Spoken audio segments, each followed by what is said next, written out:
Ang kwento ni Noah at ang kanyang arka.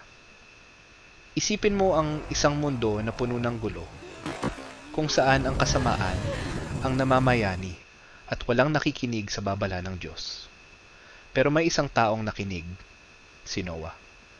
Siya ay gumawa ng isang napakalaking arka.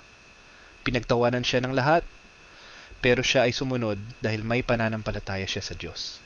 Sabi ng Biblia, ang mundo noon ay puno ng kasalanan. Pero si Noah ay naging kalugod-lugod sa Diyos. Sinabi ng Diyos sa kanya, gumawa ka ng isang arka dahil magpapadala ako ng malaking baha. Kahit parang imposible, sumunod si Noah. Kasama ang kanyang pamilya, itinayo nila ang higanteng arka na gawa sa kahoy. Habang ginagawa nila ito, tinatawanan sila ng mga tao. Pero nagtiwala si Noah sa Diyos. Nang matapos na, may kamangha-manghang nangyari. Dumating ang mga hayop, tigdalawa ang bawat uri. Leon, elepante, mga ibon, at kahit maliliit na insekto. Lahat sila ay pinangunahan ng Diyos, papasok sa arka. Pagkatapos, bumukas ang langit at umulan ng malakas.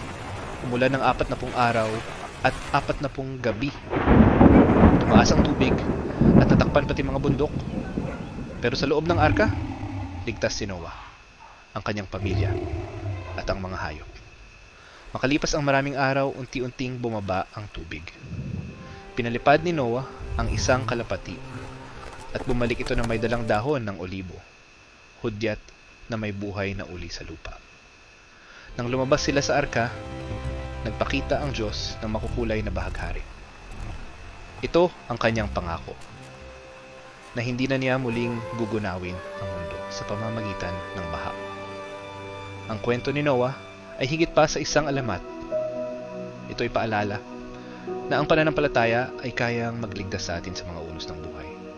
Kahit pagtawanan ka ng iba, magtiwala ka sa Diyos dahil ang kanyang mga pangako ay laging totoo.